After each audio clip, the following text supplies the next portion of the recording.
Sophia Loren, icône du cinéma italien et l'une des stars légendaires du XXe siècle, a vécu une vie pleine de hauts et de bas, d'une enfance difficile au sommet de la gloire. Mais derrière ce halo se cache une profonde tristesse qu'elle partage rarement. Récemment, dans une rare interview, Sophia Loren s'est confiée sur la plus grande douleur de sa vie, sur l'amour, le mariage et la santé actuelle. Née en 1934 à Rome, en Italie, Sophia Loren, de son vrai nom Sofia Villani Cicolone, a grandi dans la pauvreté dans la ville de Pozzuoli près de Naples. Son père, Riccardo Cicolone, l'a abandonnée, elle et sa mère, alors que Sophia était très jeune, laissant une profonde blessure émotionnelle. Dans ses mémoires, hier, aujourd'hui et demain, elle admet « Je n'ai jamais vraiment eu d'enfance ». L'absence de l'affection de son père a fait que Sophia a toujours eu besoin d'amour et de protection. En 1950, alors qu'elle n'a que 16 ans, Sophia Loren rencontre Carlo Ponti, un célèbre producteur de cinéma de 22 ans son aîné, lors d'un concours de beauté.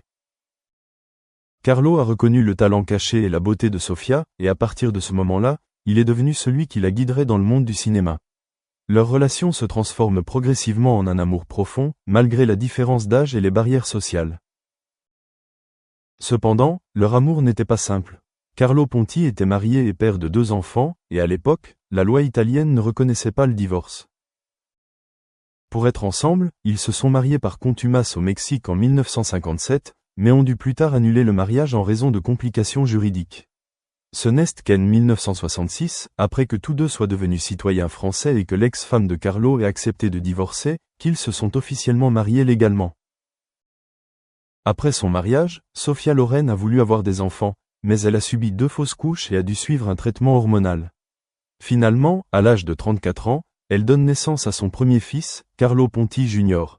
Et 5 ans plus tard, elle donne naissance à son deuxième fils, Eduardo Ponti.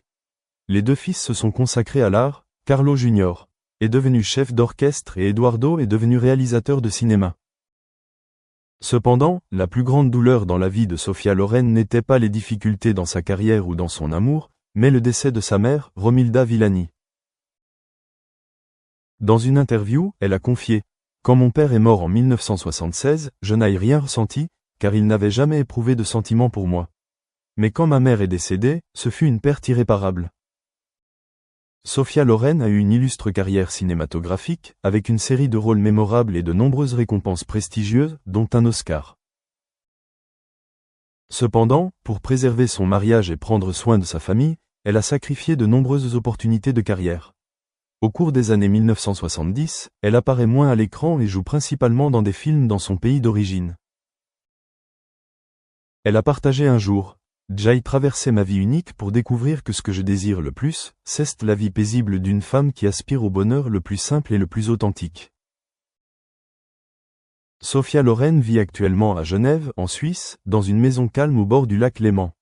Elle passe du temps avec sa famille, cuisine et écrit des livres. Même à 91 ans, elle conserve encore sa noble beauté et son esprit optimiste. « Je me sens très en paix et je pense que je vis très fidèlement mes souhaits dans la vie », a-t-elle déclaré.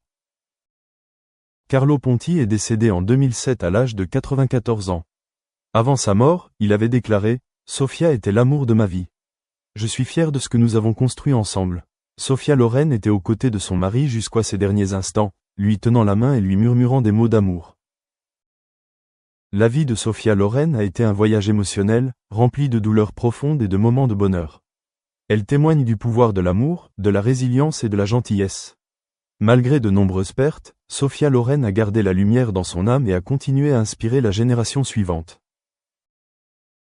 La vie de Sophia Loren n'est pas seulement celle d'une icône du cinéma, mais aussi le voyage d'une femme résiliente surmontant les ténèbres de la pauvreté, des préjugés et de la solitude qui couvent dans son âme. À 91 ans, elle ne se souvient pas seulement des gloires, mais accepte également les cicatrices émotionnelles qui ont été profondément ancrées tout au long de sa vie. Après la mort de son mari, Carlo Ponti, qui avait été à ses côtés et un soutien spirituel fort pendant plus de 50 ans, Sophia Loren a vécu une vie plus solitaire, bien qu'elle ait toujours été aimée de ses enfants et de ses fans. Elle a admis un jour que le décès de Carlo était une perte irremplaçable, car il était la seule personne qui la comprenait, la chérissait et la protégeait tout au long de sa vie mouvementée. C'est cet amour qui a aidé Sophia à survivre dans le monde stressant de l'industrie cinématographique, où la beauté et la jeunesse sont toujours sévèrement scrutées. Après son départ, elle est devenue plus renfermée. Sophia Loren passe la plupart de son temps dans sa villa genevoise, loin de la foule et des projecteurs. Mais cela ne signifie pas qu'elle a abandonné la vie. Elle continue de vivre profondément et de manière significative, en gardant son esprit alerte en lisant, en regardant des films, en cuisinant et en discutant avec ses enfants, qu'elle aime et dont elle est fière. Eduardo Ponti, son plus jeune fils, a dit un jour « Ma mère était la femme la plus forte que je connaisse. Même triste, elle avançait toujours avec bonté. » Une autre douleur que Sophia Loren ne pouvait pas surmonter était le souvenir des fausses couches passées. Elle avait été dévastée par la perte de ses enfants et, pendant longtemps, elle avait le sentiment qu'elle ne pouvait pas remplir son rôle de mère. Après de nombreuses années de traitement, avec le soutien de Carlo, elle est devenue mère à l'âge de 34 ans, ce qu'elle a toujours considéré comme le miracle de la vie. Ses 2 enfants étaient non seulement sa fierté, mais aussi son seul soutien. Academia, all goes under the data transformation. Thank you. Does anyone else have any questions for our panel? We've got a gentleman, I think, put his hand up first. Should we have a microphone?